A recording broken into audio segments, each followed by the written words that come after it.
அஸ்ஸலாமு அலைக்கும் வரஹ்மத்துல்லாஹி வபரகாத்துஹு. அன்பான மாணவர்களே, மீண்டும் ஒரு முறை உங்கள் அனைவரையும் சந்திப்பதையிட்டு மிகவும் மகிழ்ச்சி அடைகின்றேன். புகழனைத்தும் அல்லாஹுவுக்கே அல்ஹம்துலில்லாஹ். நாம் ஏற்கனவே அலகு ஒன்று இஸ்லாம் சம்பூர்ண வாழ்க்கை முறை என்ற தலைப்பின் கீழ் இஸ்லாத்தின் சிறப்பம்சங்கள், பிரபஞ்சம், மனிதன் வாழ்வு பற்றிய இஸ்லாமிய கண்ணோட்டம் போன்றவைகளை பார்த்தோம். இன்றைய பாடத்திலே அலகு 2 இஸ்லாத்தின் அடிப்படை நம்பிக்கைகள் என்ற தலைப்பின் கீழ் தௌஹீத் பற்றிய நம்பிக்கை பற்றி சில விடயங்களை பார்க்க இருக்கின்றோம்.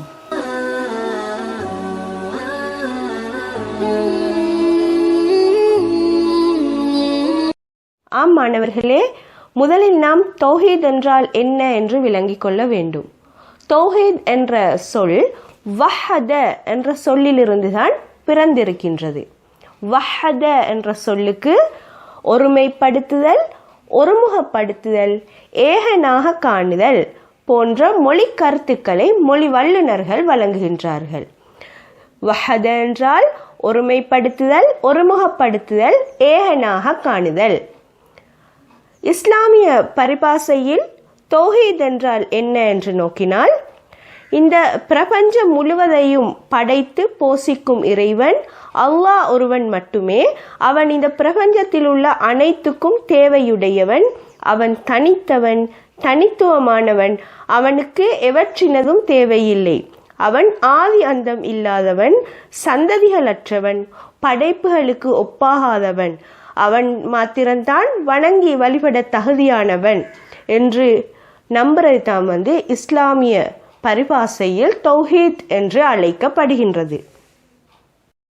எனவே இஸ்லாமிய நம்பிக்கை கோட்பாட்டில் அல்லாஹ் பற்றிய நம்பிக்கை தான் முதலிடத்தை பெறுகின்றது. அதுதான் அனைத்து நம்பிக்கைகளினதும் அச்சாணியாகவும் அடிப்படையாகவும் காணப்படுகின்றது. அதாவது அல்லாஹ் பற்றிய நம்பிக்கை மறைமுகமாக இருப்பதால் அதனை ஆதாரம் மூலமாகத்தான் நமக்கு நிரூபிக்க வேண்டும். எனவே இஸ்லாம் முன்வைக்கும் ஆதாரங்கள் 2 வகையாக காணப்படுகின்றது. ஒன்று வஹ்யை அடிப்படையாக கொண்டு நம்புறது, இரண்டாவது பகுத்தறிவு ரீதியாக அல்லாஹ் இருக்கின்றான் என்று எமக்கு நிறுவ முடியும். எனவே நாம் வஹ்யின் அடிப்படையில் எவ்வாறு தௌஹீத் கோட்பாட்டை நிறுவ முடியும் என்பதனை நோக்கினால், வஹ் என்பது அல்லாஹ்வின் பக்கத்திலிருந்து வரக்கூடிய ஒரு வெளிப்பாடு என்ற வகையில் அல்லாஹ்வை பற்றி முழுமையாக அறிந்து கொள்வதற்கு இந்த வஹ் தான் சிறந்த ஊடகமாக காணப்படுகின்றது. அதாவது வஹ்யை பொறுத்தவரையில் எந்த காலத்திற்கும் அது ஒன்றாகத்தான் காணப்படுகின்றது. அல் குர்ஆன், சுன்னா தவிர்ந்த ஏனையவற்றை எடுத்துக்கொண்டால் அதில் கற்பனைகள் கலந்திருப்பதற்கான அதிக சாத்தியக்கூறுகள் காணப்படுகின்றன. எனவே அல் குர்ஆனிலும் சுன்னாவிலும் அல்லாஹ் பற்றிய தனித்துவமான கருத்துக்கள் உலூஹியத், ருபூபியா, அஸ்மா வசிஃபாத் என்ற 3 பரிமாணங்களில் விளக்கப்படுகின்றது. முதலில் நாம் தௌஹீத் உலூஹியா சம்பந்தமாக நோக்குவோம்.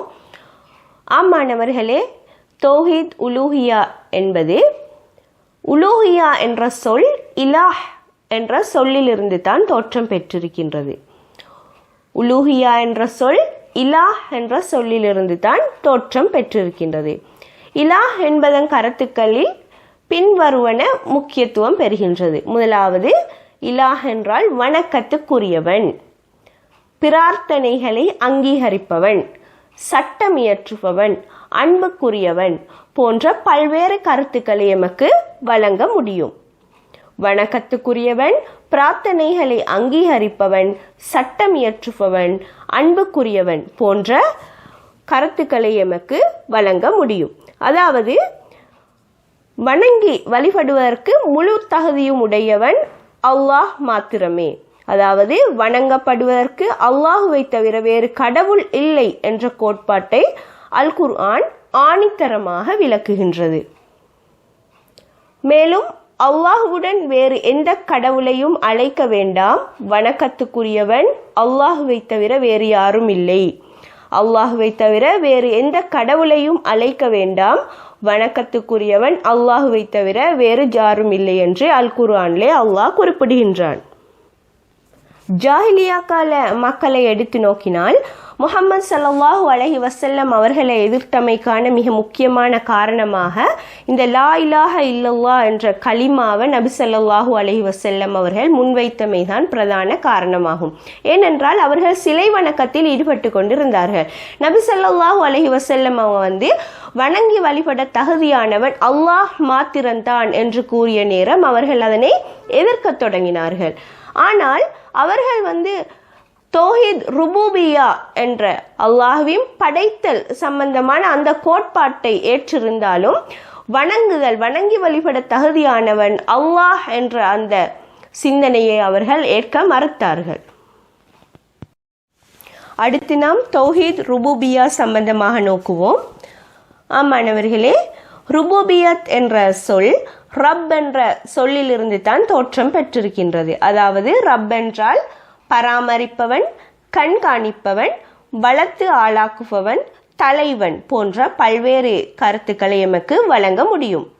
இந்த பிரபஞ்சத்தை படைத்து காத்து வருகின்ற அல்லாஹுக்கு மாத்திரம்தான் இந்த ரப்பு என்ற சொல் உரியதாக காணப்படுகின்றது. அதாவது ஆரம்ப ஜாஹிலியா கால மக்களை எடுத்து நோக்கினாலும் அவர்கள் ஆரம்பத்தில் தௌஹீத் உலூஹியாவை மறுத்திருந்தார்கள். ஆனால் தௌஹீத் ருபூபியா என்ற அல்லாஹுக்குரிய அந்த பண்பை அவர்கள் ஏற்றுக்கொண்டிருந்தார்கள். அவர்களிடம் வானங்களை படைத்தவன் யார், பூமியை படைத்தவன் யார் என்று வினவினால் அவர்கள் அல்லாஹ் என்று தான் கூறினார்கள். எனவே உலூஹியாவை மறுத்த அந்த சமூகம் அடிப்படையில் ருபூபியத் என்ற அல்லாஹுக்குரிய அந்த பண்பை ஏற்றிருந்தார்கள். எனவே இஸ்லாத்தை பொறுத்தவரையில் ருபூபியா கோட்பாடாகவும் உலூஹியா நடைமுறையாகவும் காணப்படுகின்றது. அடுத்து நாம் தௌஹீத் அஸ்மா வசிஃபாத்தை பற்றி நோக்குவோம்.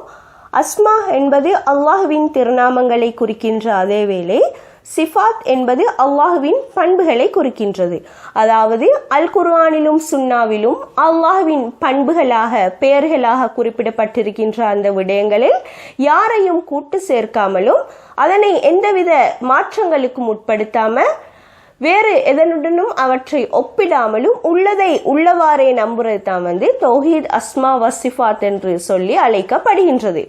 எனவே அல்லாஹ் அல் குர்ஆனிலே இவ்வாறு குறிப்பிடுகின்றான், அல்லாஹுவுக்கு அழகிய திருநாமங்கள் இருக்கின்றன, நீங்கள் அவற்றை கொண்டே அவனை அழையுங்கள். அல்லாஹுவுக்கு அழகிய திருநாமங்கள் இருக்கின்றன, நீங்கள் அவற்றை கொண்டே அவனை அழையுங்கள் என்று அல் குர்ஆனில் அல்லாஹு தஆலா குறிப்பிடுகின்ற அதே வேளை நபி ஸல்லல்லாஹு அலைஹி வஸல்லம் அவர்களும் அல்லாஹ்வின் 99 திருநாமங்களை பற்றி எமக்கு கற்றுத்தந்துள்ளார்கள். எனவே இப்பண்புகளை அல்லாஹுவுக்கு மாத்திரம் உரிய பண்புகளாக நாம் நோக்க வேண்டும். எமது முன்னோர்கள் அல்லாஹுவின் அழகிய திருநாமங்களை 3ஆக வகைப்படுத்துகின்றனர். அதில் முதலாவது அல்லாஹுவுக்கு வாஜிபான பண்புகள், அதாவது அல்லாஹுவுக்கு கட்டாயமாக இருக்க வேண்டிய பண்புகள். அவற்றில் வுஜூதுன் உள்ளமை, பகாவுன் நித்தியன், இல்முன் அறிவு, இராதத்துன் நாட்டம் போன்ற பண்புகள் உள்ளடங்குகின்றன. அடுத்து அல்லாஹுவுக்கு ஜாயிஸான பண்புகள், அதாவது அல்லாஹுவுக்கு இருக்க முடியுமான அல்லது இருக்காதிருக்க முடியுமான பண்புகள். அதாவது இதில் அல்லாஹ் தான் நாடியதை செய்வான், நாடாததை விட்டு விடுவான் என்ற பண்பை குறிப்பிடுகின்றது. அடுத்து அல்லாஹுவுக்கு முஸ்தஹிலான பண்புகள், அப்படி என்றால் அல்லாஹுவுக்கு இருக்கவே முடியாத பண்புகள். அவற்றில் அதமுன் இல்லாமை, மௌத்துன் மரணம், புக்முன் ஊமை, சொம்உன் அதாவது சம்உன் செவிடு போன்ற பண்புகள் உள்ளடங்குகின்றன. அடுத்து நாம் பகுத்தறிவின் மூலம் எவ்வாறு தௌஹீத் கோட்பாட்டை நிறுவ முடியும் என்பதனை நோக்குவோம். இதுவும் 3 வகையாக பிரிக்கப்படுகின்றது. ஒன்று, மனித இயல்பு மூலம் தௌஹீத் கோட்பாட்டை நிறுவுதல். 2வது, படைப்பினங்கள் மூலம் தௌஹீத் கோட்பாட்டை நிறுவுதல். 3, வரலாறுகளின் மூலம் தௌஹீத் கோட்பாட்டை நிறுவுதல். பகுத்தறிவு மூலம் தௌஹீத் கோட்பாட்டை நிறுவுவதை எடுத்துக்கொண்டால் ஆதம் அலைஹிஸ்ஸலாம் முதல் நபி ஸல்லல்லாஹு அலைஹி வஸல்லம் அவர்கள் வரை வந்த எல்லா நபிமார்களும் தௌஹீதை தான் போதித்தார்கள். இதனை அல்லாஹ் இவ்வாறு அல் குர்ஆனிலே குறிப்பிடுகின்றான், நாம் எந்த ஒரு தூதரையும் அல்லாஹுவை அன்றி வேறு கடவுள்களை வணங்க வேண்டாம் என்று போதிக்காமல் அனுப்பவில்லை. நபியே, நீர் கூறுவீராக, அவன் அல்லாஹ் ஒருவனே, அவன் எவற்றை விட்டும் தேவையற்றவன், அவன் எவரையும் பெறவும் இல்லை, எவராலும் பெறப்படவும் இல்லை, இன்னும் அவனுக்கு நிகராக எவரும் இல்லை என்று அல் குர்ஆனிலே அல்லாஹ் குறிப்பிடுகின்றான். அடுத்து படைப்பினங்கள் மூலம் தௌஹீத் கோட்பாட்டை நிறுவுதல். அது எவ்வாறென்றால், அல்லாஹ் உலகில் உள்ள அனைத்து மக்களையும் ஃபித்ரா என்கின்ற அடிப்படை மனித இயல்போடு தான் படைத்திருக்கின்றான். அதாவது அந்த இயல்பு அல்லாஹ் ஒருவன் இருக்கின்றான் என்பதனை சான்று பகர்வதாக அல் குர்ஆனிலே அல்லாஹ் குறிப்பிடுகின்றான். அல்லாஹ் மனிதர்களை ஃபித்ரா என்கின்ற அடிப்படை இயல்பிலேயே படைத்துள்ளான். நபி ஸல்லல்லாஹு அலைஹி வஸல்லம் அவர்கள் கூறினார்கள், ஒவ்வொரு குழந்தையும் ஃபித்ரா எனும் அடிப்படை இயல்பிலேயே பிறக்கின்றது. அதன் பெற்றோர்களே அதனை கிறிஸ்தவனாக அல்லது யூதனாக அல்லது நெருப்பு வணங்கியாக மாற்றுகின்றான். எனவே ஒவ்வொரு மனிதனும் இந்த உலகில் பிறக்கும் போது அல்லாஹ் இருக்கின்றான், அல்லாஹ் ஒருவன் என்ற அந்த இயல்பிலேயே தான் பிறக்கின்றான். அதோடு சேர்த்து அல் குர்ஆன் கடற்பயணம் மேற்கொண்டு கடலிலே சிக்குண்ட ஒருவனின் நிலையை பற்றி இவ்வாறு கூறுகின்றது.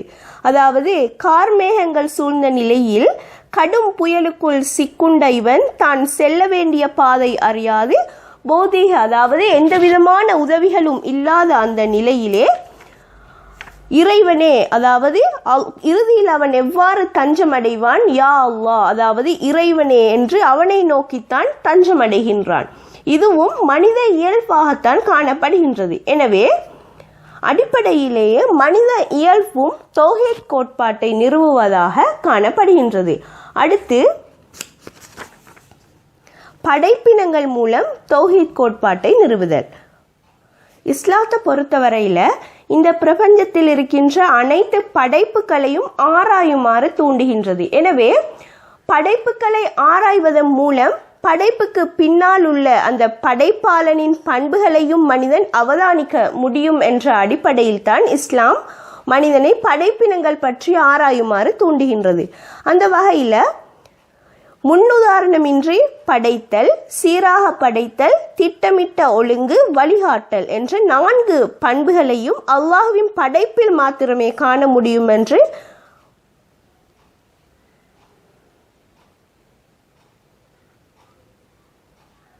அல்லாஹ்வின் படைப்புகளை அவதானித்து ஆய்வு செய்கின்ற மனிதன், எமது இரட்சகனே, நீ இவற்றை வீணுக்காக படைக்கவில்லை என்று கூறுவதாக அல் குர்ஆனிலே அல்லாஹ்வே குறிப்பிடுகின்றார். எனவே பகுத்தறிவின் மூலம் எமக்கு இவ்வாறு தௌஹீத் கோட்பாட்டை நிறுவ முடியும்.